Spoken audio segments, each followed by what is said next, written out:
এবার গান্ধী স্মরণে সিপিএম ৩০শে জানুয়ারি মহাত্মা গান্ধীর মৃত্যুদিন সংহতি দিবস হিসেবে পালন করা হবে।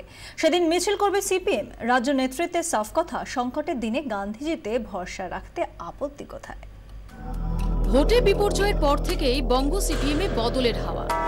নেতাজি জয়ন্তীতে সিপিএমের মিছিলে খোদ সীতারাম ইয়েচুরি। ধর্ম নিয়ে চলছে ক্লাস, পড়াচ্ছেন সূর্যকান্ত মিশ্র। ধর্মীয় অনুষ্ঠান ঘিরে ছুঁতমাগ ঝেড়ে ফেলার কথা বলছে। এবার সিপিএমের গান্ধী স্মরণ। দলের আগামী কর্মসূচি জানাতে একটি সার্কুলার জারি করেছে সিপিএম। তাতে লেখা, ৩০শে জানুয়ারি মহাত্মা গান্ধীর মৃত্যুদিন সংহতি দিবস হিসেবে পালন করা হবে। এন্টালি থেকে বেলেঘাটা পর্যন্ত মিছিল।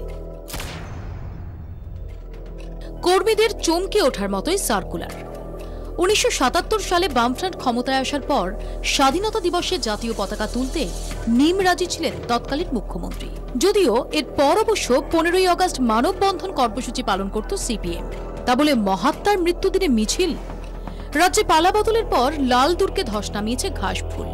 এবার গেরুয়া ঝড়ের আশঙ্কা। সেই কারণে কি গান্ধী স্মরণে পথে নামছে সিপিএম? তাকে যেভাবে গুলি করে খুন করা হয়েছে, যারা সেই খুনি,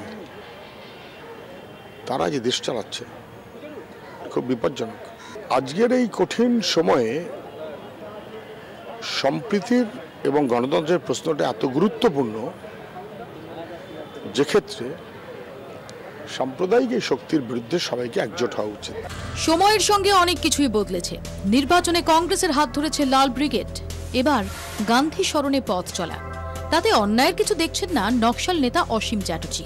সাম্প্রদায়িক বিরুদ্ধে লড়াইয়ের সব থেকে বড় সিম্বল ভারতবর্ষে গান্ধী, তো ঘটনা তো এটা।